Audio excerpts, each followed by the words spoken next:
Dating bagyong tropical depression na si Igme, nakalabas na ng Philippine Area of Responsibility kaninang madaling araw at 2:40 AM sa aking satellite monitoring. At inaasahang extreme Nodo Luzon makakaranas pa rin ng mga ilang kalat-kalat occasional rain showers, kabilang na ng bahagi sa kanluran at silangan ng Luzon, kasama na ang bahagi ng Metro Manila at Southern Luzon. At binabantayan convergence since kahapon, nakataas na at least nasa 40 to 50% anomaly. Ito na ba yung sinasabi ng isang hula na magiging destructive super typhoon daw na tatama sa bansa? Ating i-debunk at ipapaliwanag.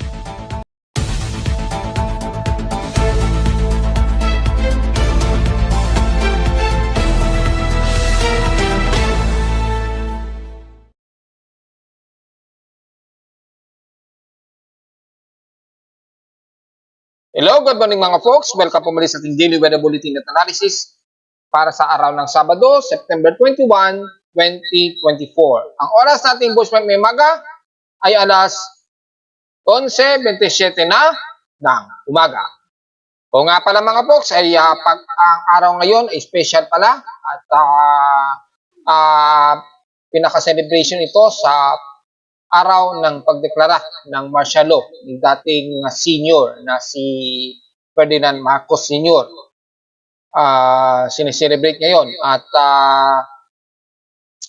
probably hindi natin masabi kung may mga nag-declare ng suspend ng klase, pero at least mahalaga ay ginugunita ang araw ng pagdedeklara ng dating diktador na si Ferdinand Marcos Sr. ng martial law na naganap ng ganitong petsa at araw ng September 21. Anyway, diretso agad tayo sa lagay ng panahon at makikita natin sa ating lightning detection system na sa amin sa Caloocan ay as of 11:25, meron at least 52 lightning strikes ang na-detect ng aking lightning detection system sa Caloocan. At medyo mataas ang concentration ng water vapor natin base na rin sa Doppler satellite Doppler imagery. At least naglalaro sa light hanggang at least 0.3 o 0.5 millimeters na kalat-kalat at malawakang water vapor nito. So may mga occasional rain showers po tayo mararanasan na sa iba't ibang panig ng Central Luzon, pababa na yun ang bandang Bulacan, kasama na ang Metro Manila at ang bahagi ng Southern Luzon. Probably mga light to moderate showers ang kadalasan na mararamdaman natin, so magdala na lang po ng payong, lalo na sa mga lalabas ngayong araw. Nakataas din ang heavy rainfall warning daw sa bahagi at posibleng yellow warning level aabutin ang bahagi ng Zambales at lalo na sa apektadong flood-prone areas. So take note yan mga folks. At asahan din ng mga ilang light o moderate rain showers nga po sa Metro Manila kasama na ang Rizal within 3 hours daw. So expected puro mga light to moderate showers ang magiging expectations natin yan. Kasama na ang bahagi nga po ng Bataan, Pampanga, Tarlac, Bulacan, Nueva Ecija, kaparte na ng Central Luzon yan, na inaasahan na naka-forecast within 3 hours. So just in case, be ready na lamang po. So far ay magiging masyadong bumi tayo base sa ating current conditions. Overcast pa rin tayo, haze at overcast ang maranasan natin sa Metro Manila. Pero mas lighter na po ang mga inaasahang pag-ulan natin. Hindi kagaya ng mga nakarang araw. Dahil medyo yung concentration ng monsoon dyan medyo bumitaw na. Halos southwest monsoon na lamang yung umiiraw din sa may bandang extreme Northern Luzon, kasama na ang kalurang bahagi ng Northern Luzon. So ilang parte na lamang ng kaulapan nito umaabot sa bahagi ng Metro Manila at Southern Luzon. Kaya medyo gloomy pa rin ang ating paligid at very cloudy at highly overcast. So expected natin yan mga folks. Sa ating lowest temperature na nitala naman aking weather station sa amin sa Caloocan, kanyang 2:59 AM, nakapagtala kami ng lowest of 25.7 degrees Celsius. Kahapon, nasa 31.5 degrees Celsius lamang ang pinakamataas na namin italang temperatura. Kahapon ito ng hapon at 1:12 PM. Meaning, mababa lamang ang aming heat index.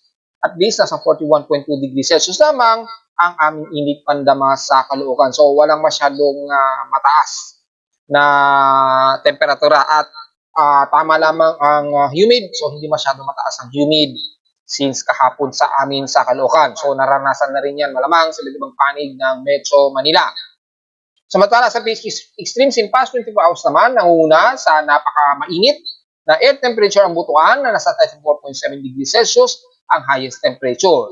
Sa Baguio City naman, stationary lamang sa kanila at 17.2 degrees Celsius na pinakamababang temperatura sa bansa so far. At sa Inula naman ng Iba Zambales, nakatala pa rin sila ng 192 mm na heavy rain showers to violent.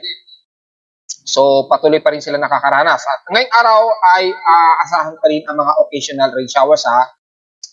Kami sa Caloocan, mula kaninang madaling araw ay diesel rain lamang ang inabot sa amin so far na 0.3 mm lamang. Pero kahapon ay nakapagtala kami ng total of 9.6 mm lamang na light rain showers. Hindi naman na malakasan ang buhos ng ulan.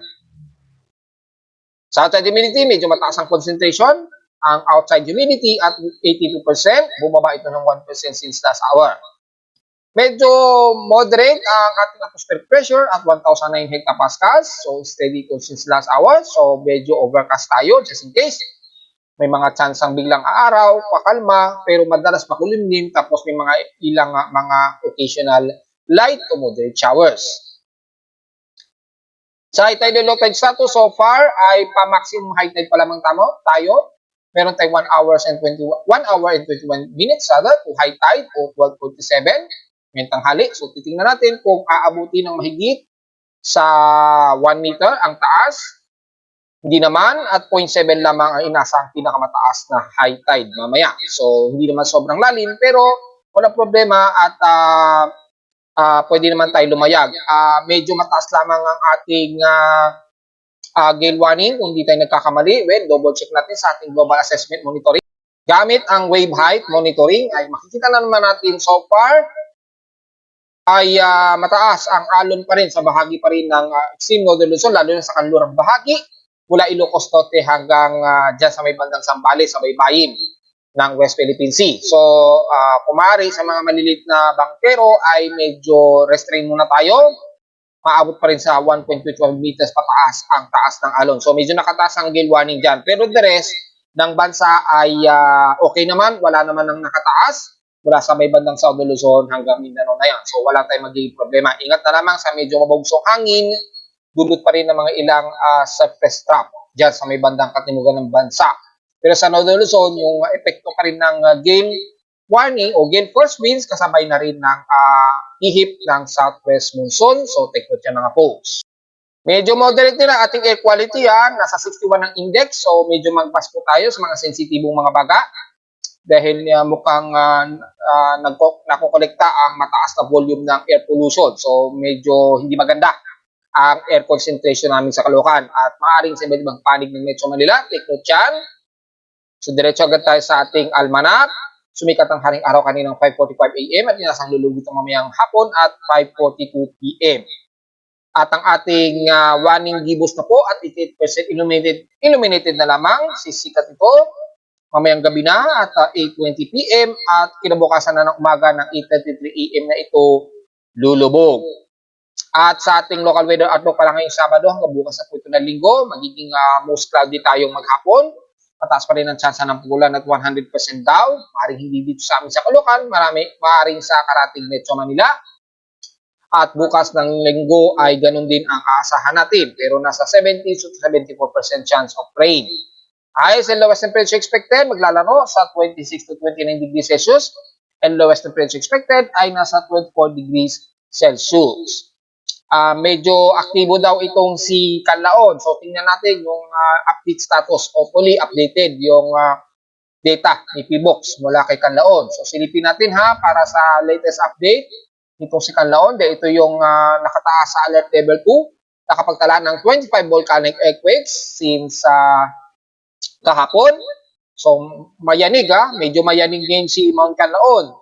At mataas ang SO2 emission since kahapon na nasa 10,228 tons a day ang nakolektang SO2 reading. So, mukhang agresibo po si Canlaon. Maging listo po tayo dyan mga folks dahil medyo nagkakaroon na naman ng medyo pag-angat ng kanyang magmatic intrusion.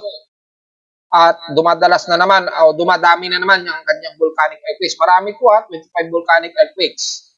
So yung pagsingaw, umabot ng 300 meters ang taas at medyo plumes ang inilalabas niya since kahapon. So ingat po sa mga kababayan natin, magmas po tayo dyan sa bahagi nga po ng Canlaon o sa paligid. Patuloy pa din daw pamamaga ng bulkan, so medyo bantay-bantayin po natin yung status niya. Medyo nag-agresibo siya ngayon. Wala pa naman kasing lumalabas tayong monitoring para kay Canlaon, so wala pa tayong infrared ng thermal monitoring para kay Canlaon. Antay na lang natin si Modis kung magkakaroon siya ng latest update para kay Canlaon.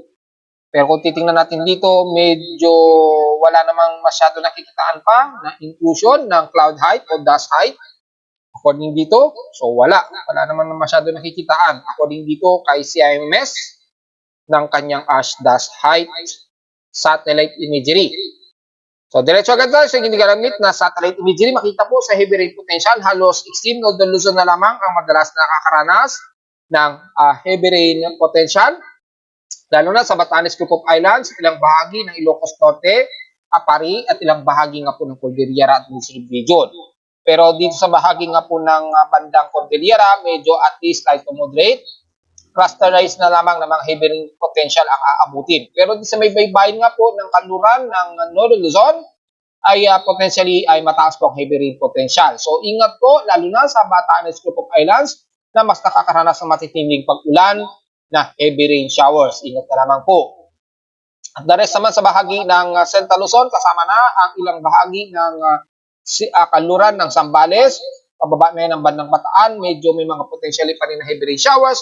So ingat po sa potentially pa rin na malakas ang pag-ulan just in case. Pero nasa forecast naman kasi, typically, ay mataas ang uulanin sa may bandang Zambales area pa rin hanggang Olongapo. So at least take note at ingat sa biglaang buhos ng ulan. Pero generally, light to moderate naman ang nakikita natin dito. Kabilang na ang bahagi ng Bulacan, Nueva Ecija nga po, pababa ng Bulacan at Metro Manila, at ilang bahagi ng Calabarzon area, and the rest ng South Luzon. Magiging light to moderate and some heavy rain showers din mararanasan ng mga taga Bicol region, especially ng Catanduanes at Sorsogon. Take note dyan. Kitang-kita po sa ating infrared heavy rain potential. Ganon din sa ilang bahagi ng Mimaropa, probably mga ilang light to moderate at minsan ng heavy rain showers. So take note yan mga folks, and the rest ng South Luzon mula Marinduque, Romblon, Masbate, parte na ng bandang Visayas area. At mula sa bahagi nga po ng Panay Island, at least light to moderate din ang maranasan hanggang sa may bandang Negros region. Halos nitong maghapon dahil dulot pa rin ng medyo concentrated ng hatak sa ating habagat dito. Pero napaka-stiff na po o napaka-vertical na ng galaw ng habagat dahil sumasabay ito sa low pressure area na dating si Igme na nakalabas nga po kaninang madaling araw ng mga bandang alas 2:40 ng madaling araw. Pero mula din sa may bandang silangan ng Eastern Visayas, medyo at least nagmo-moderate, bagamat parting tumusil cloudy pa rin at gloomy ang medyo mararanasan pa rin sa inyo. Kasama na ang bahagi ng Central Cebu, Bohol, Oriental Mindoro, Negros Oriental rather, kasama na ang bahagi ng Leyte at Eastern Samar. Bagamat sa Eastern Samar, pagitan ito ng bandang Sorsogon, medyo makakaranas pa rin kayo ng ilang kalat-kalat, occasional rain showers din, mga ilang light to moderate showers. So kung pagbabase naman natin ng Himawari 8 satellite imagery, kung titingnan natin ay ang bahagi nito ay mas maulap ang madalas at mga occasionally light to moderate showers ang mararanasan ng mga taga-Visayas. Hindi na masyadong sinlala, hindi guys sa bahagi ng South Luzon. Lalo na dyan sa may bandang Bicol region, sa may bandang Catanduanes, ilang bahagi ng Camarines Sur, yan, kasama Naga, hanggang Iriga na po yan at the rest ng Sorsogon at bandang Matlog. So ingat po sa potensyal na pagbaha at huwag naman sanang magguho ng lupa dahil nga po highly saturated na rin ang kalupaan dyan sa bahagi ng Bicol region. So at least ingat po tayo mga folks sa potensyal na pagguho ng lupa just in case. At sa nalalabi naman ng bandang Southern Visayas nga po, halos katamtaman, pero mga ilang light to moderate showers lamang ang medyo madalas nating mararanasan ng mga taga Central Cebu at Bohol and the rest ng Oriental ng Negros o Negros Oriental. At mula naman sa may bahagi ng Mindanao, magiging katamtaman at medyo part dito mo sikaw din ng iiral, lalo na sa mga taga Northern Mindanao, mula sa Surigao del Norte at hanggang Caraga area. Pero medyo mas fairly weather po ang nalalabi ng bandang sentra o sentro ng Mindanao, lalo na sa Bukidnon, pababa na yan ng Davao Oriental o halos buong Davao Region area. Mga ilang kalat-kalat lamang, mga ilang light to moderate showers lamang ang iira sa ilang panig ng Occidental era, especially di sa may bandang General Santos City at Sarangani, ilang parte ng bandang Davao de Oro, kasama na ang bandang Governor Generoso. Pero the rest, nakakaranas kayo ng mas maaraw na po dyan at medyo humid na panahon, lalo na sa may bandang silangan ng Mindanao. And the rest, mula Maguindanao, pataas na po ng bandang Iligan at Osamis City, medyo part dito mo ikaw di pa rin kayo dyan. Pero typically, light to moderate showers lamang ang nakaporecast sa inyo dyan, kasama na ang buong Zamboanga Peninsula. May mga ilang moderate and heavy rain showers lamang ang medyo mararanasan ng mga taga-Basilan at Ulo-Sulu. Dulot pa rin ng edge o medyo bumubuntot pa na southwesterlies dyan sa dulo ng Hulo at Tawi-Tawi area. So, ingat na lamang po mga folks. So, generally, medyo mas improving ang weather sa bahagi nga po ng southern part ng Mindanao at Visayas. Pero mula sa Southern Luzon hanggang Northern Luzon, medyo concentrated pa rin ang mga ilang occasional rain showers. Isolated ito at mga ilang kalat na pag-ulan. At mas madalas lamang na makakaranas ng mga ilang light to moderate showers ang bahagi na ito ng extreme Northern Luzon na nabanggit natin kanina. Samantala, kamustahin naman natin yung dating binabantay natin, bagyong si Igme. At makikita natin ay nakalabas na nga po ito ng Philippine Area of Responsibility. Huling record monitoring ko dito sa aking tropical cyclone satellite imagery tracking. Naka-exit ito ng bandang 2:40 AM. So probably ay kay Pag-asa siguro mga 2:30 AM yan naka-exit sa officially Pag-asa or 2:50 AM.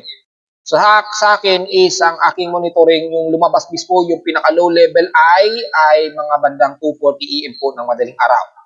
So yun na po. At kumikilos ngayon ito pa north westward at base sa kanyang latest data as of 11:30 AM na ngayon ay ang maximum sustained wind na ngayon nito is 46 kilometers per hour at gusto umaabot ng 58 kilometers per hour. Mababa pa din ang center pressure niya at 998 hectopascals as of 11:30 AM. Kumikilos ito pa northwestward sa bilis na north na 20 km an hour. So probably ay base sa mga track forecast, yan, kung titingnan natin dito, mga within 12 to 24 hours, kikilos ito pa northwestward. And then upon reaching sa northward o sa northern part ng baybayin ng Taipei, bigla itong kakabig pa southwest direction. At babagtasin nito ang baybayin ng Kuzhou sa may Eastern China na. So, depende kung sasabit pa siya sa dulo ng ating Philippine Area of Responsibility sa may bandang kanluran ng Haishu City sa Taiwan. So, tingnan natin. Kasi kung bumalik yan at tumungtong ito sa loob ng PAR, sumabit, na malamang magiging 2 beses na makakapasok ng Philippine Area of Responsibility itong si dating bagyong Igme na balik sa international name niya na Tropical Depression 17W. So, well, tingnan natin kung sasabit pa siya dito sa kanto na ito ng ating Philippine Area of Responsibility. Pero wala nang significant o hindi na siya absolute na makaapekto sa Pilipinas dahil masyado na itong malayo at hindi naman ganun sapat ang lakas ng hatak dito sa ating habagat. Kaya yung maintain ng habagat dito sa bahagi ng Sinlolos Luzon, mas makaapekto na lamang mga pag-ulan na binanggit natin kanina sa buong bahagi ng Lolo Luzon. Yun lamang. Pero yung cyclonic effect ng dating bagyong Igme ay hindi na masyado absolute na makakaapekto. So probably mga sa susunod na 24 oras, maaaring humina kaagad yan, maging low pressure area ulit. Sa ngayon, nasa tropical depression category ito base sa ating latest tropical cyclone monitoring. So, yun lamang ang pinaka-latest o huling latest natin para mamanmanan itong si dating bagyong Igme. At the rest ay epekto lamang ng ating enhanced habagat, lalo na sa ibang extreme northwestern Luzon.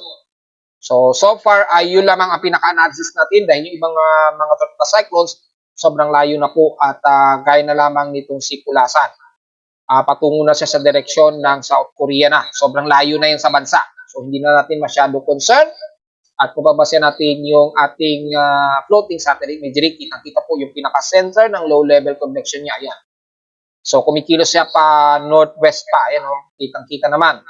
Pa northwestward muna. And then dahil nga po sa influence nito ng medyo meron ng high pressure systems dito at may mga cold breeze na hangin dito sa may bahagi ng northeastern ng China. Kaya medyo kakabig itong si dating bagyong Igbe pa southwest pagtungtong niya sa northern sea off coast ng Taipei dito sa karagatan ng northern part ng Taiwan. Bila itong kakabig pa southwest kasi may bumabalanda na dito na malamig na hangin. Dulot nga po ng unti-unti ng starting. Bukas nga po ang pinakasimula ng transition from habagat season to amihan season. Kaya medyo may makikita na kayo ng mga northeasterlies dito. Yan, yung mga northeasterlies winds dyan. Manipis pa lamang yan, hindi ko masyado ramdam.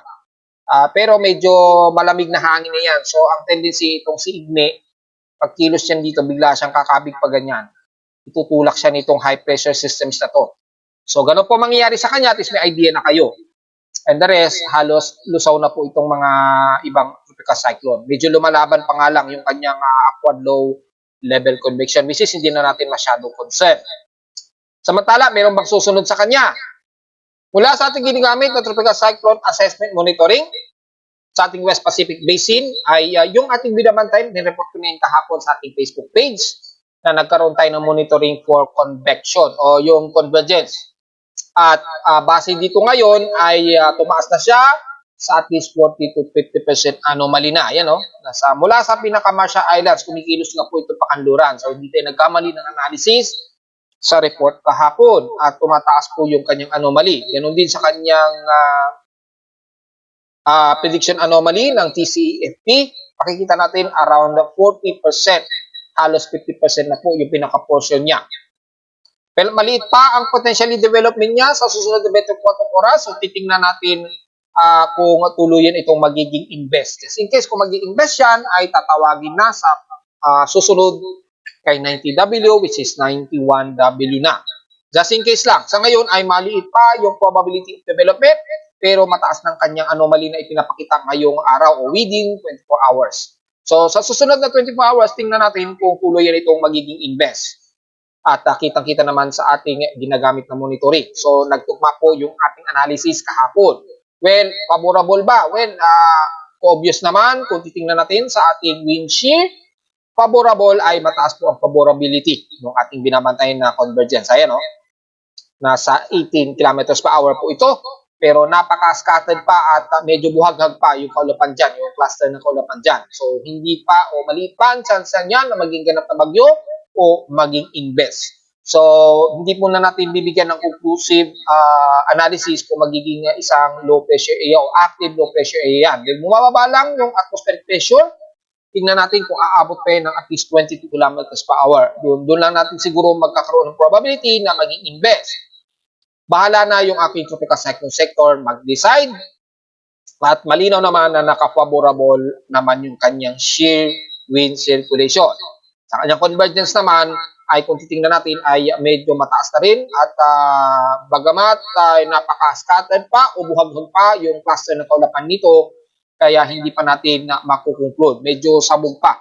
Pero yung vertices niya at least nagkakaroon na ng improvement. Medyo may vorticity na siya. Medyo sabog-sabog pa lang yung kanyang Coriolis circulation.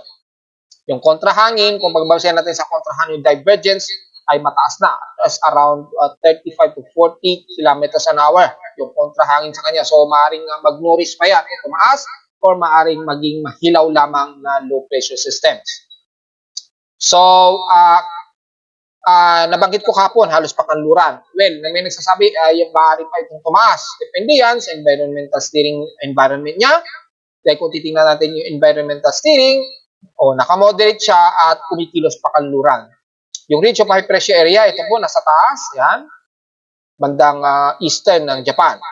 So yung ridge, yung high pressure area niya, medyo nag-influence dito, kaya nag-steering yung low pressure system sa ito o yung convergence, pakanluran po.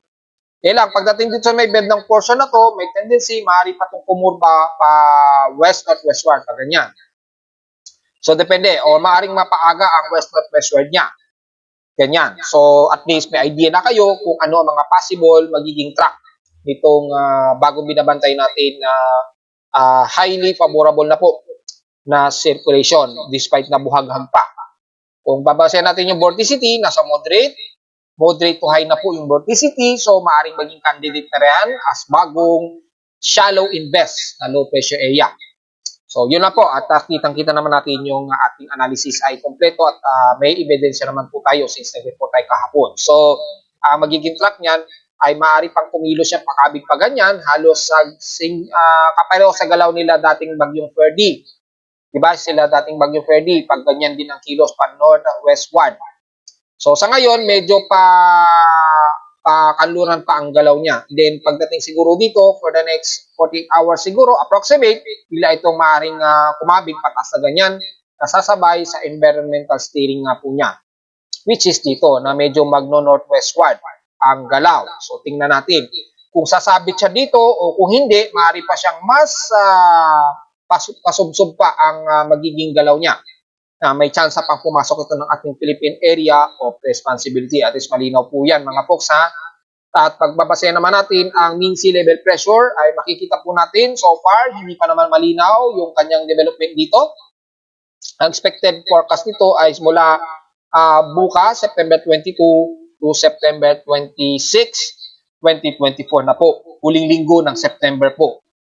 So, ganun din sa ating wind speed and direction mula sa database siyempre ng Japan Meteorological Agency na process by Pag-asa. Kita natin sa Global Spectrum Model ang medyo merong shallow circulation na nga nakikitaan dito. So, malamang ito nga po yung ating binabantayan at nireport nga natin kahapon bilang convergence na very shallow low pressure area pa.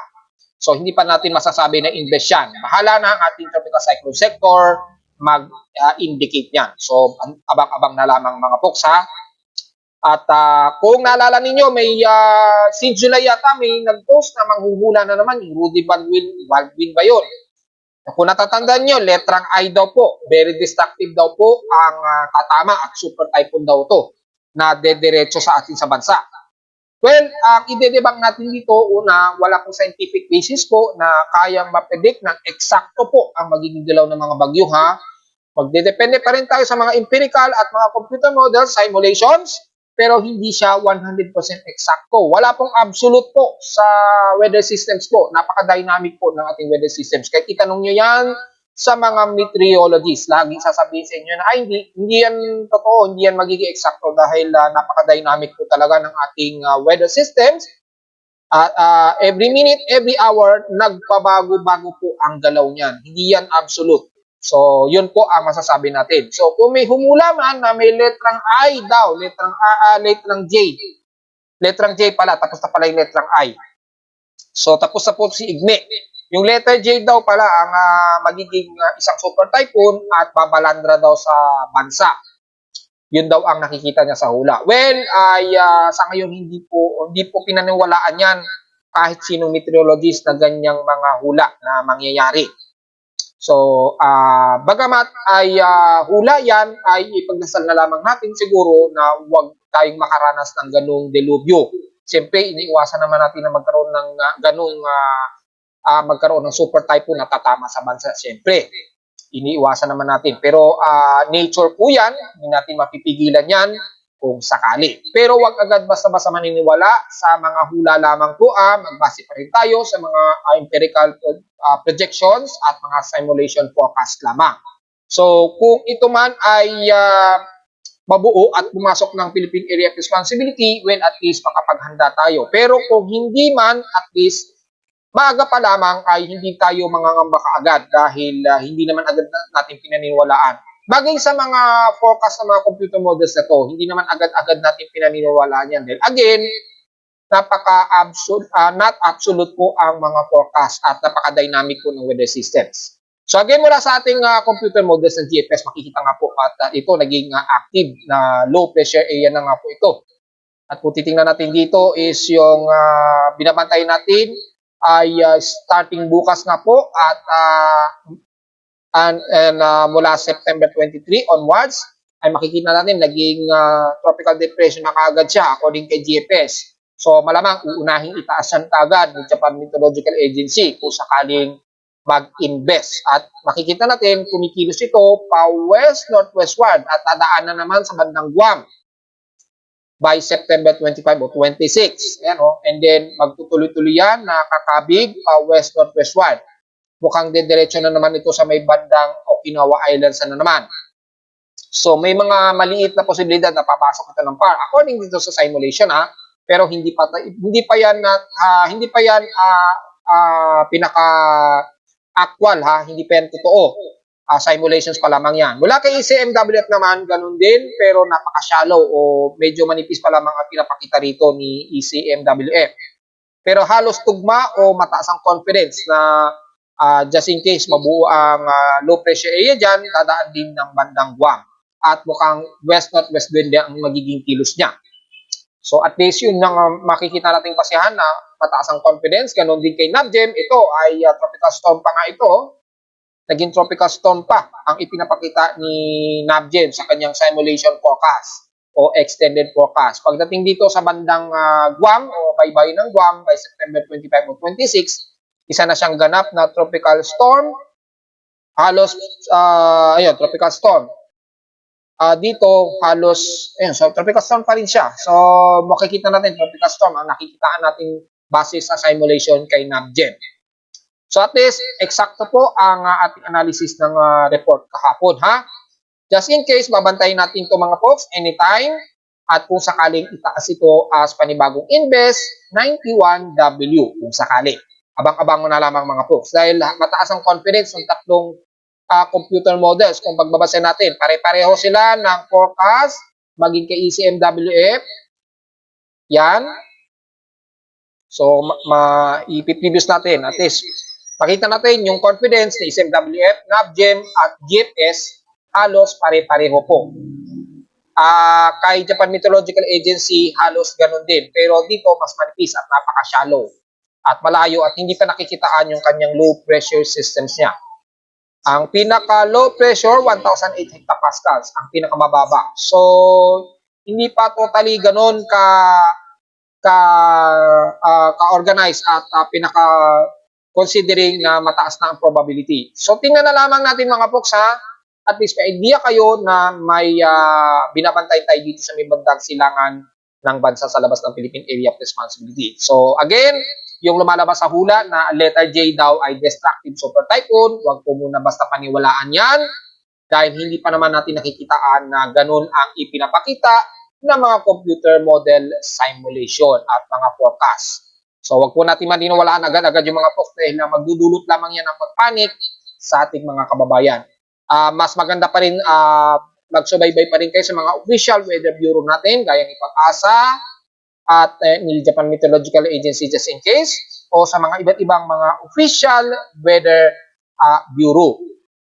Maging sa inyong lingkod, kung doubt kayo sa aking report analysis, doon na lang kayo kay Pag-asa para at least mas sigurado po kayo mga po.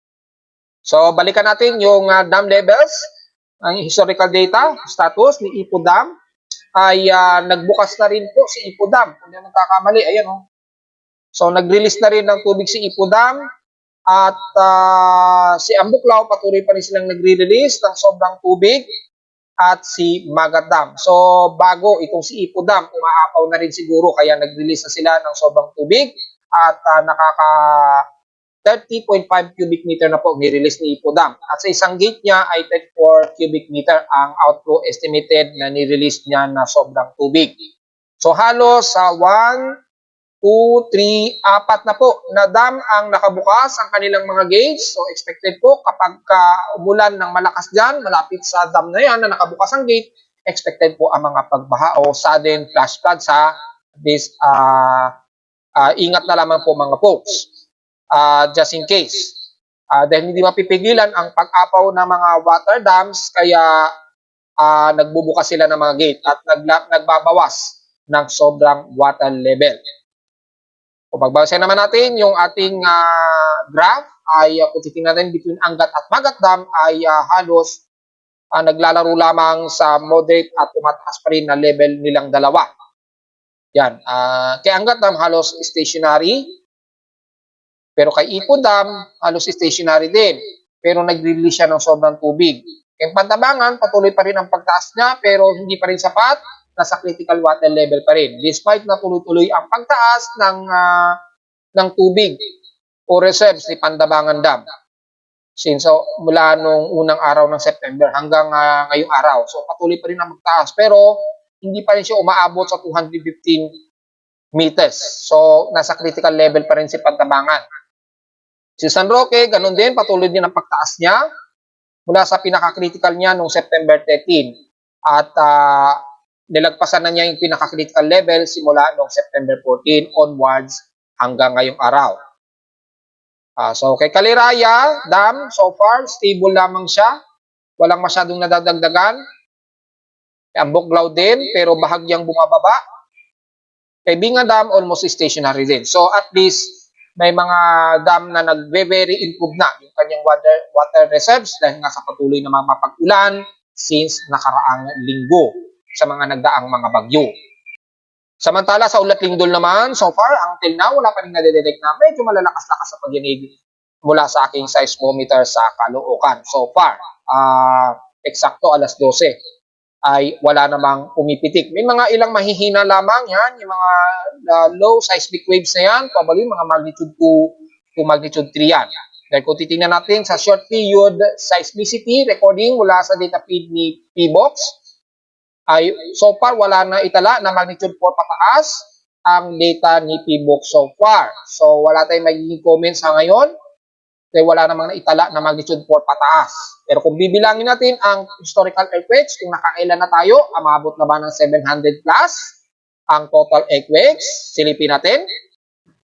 Yan, for the month of September.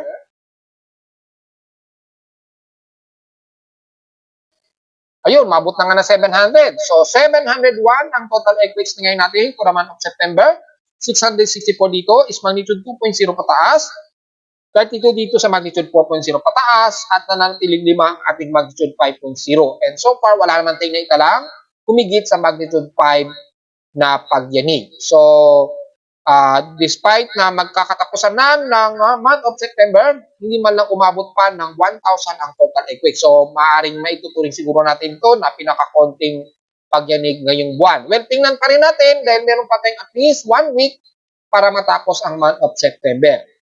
At hopefully, wag naman magkaroon pa ng mga malalasang pagyanig bago matapos ang month of September. So, yun lang magiging komento natin since wala naman tayo naitala so far na magnitude 4 pataas hanggang sa kasaluyang nagre-report ako ngayong tanghali. At narito naman ating 3D20 weather forecast para sa araw ng Sabado, September 21, 2024.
At hanggang dito na lang po ating daily weather bulletin at analysis para sa araw ng Sabado, September 21, 2024. Huwag po kalilimutan na mag-like, share, subscribe po sa ating YouTube channel. Visit lamang anytime sa ating website at www.mimoweather.com para sa ibang detalye o sa mga iba pang detalye na hindi natin naisama ngayong report ngayong umaga at tanghali. At visit lamang sa aking website para sa gustong malaman ang pinaka-real-time at dynamic events mula sa aking weather station sa Caloocan at sa mga data feeds mula sa iba't ibang weather agencies, lalo na sa ating binabatayan ng bagong convergent circulation. Malamang marami na rin nakatutok yan after po mag-post kahapon. So yun lamang po mga folks at magandang araw po o magandang tanghali po sa ating lahat.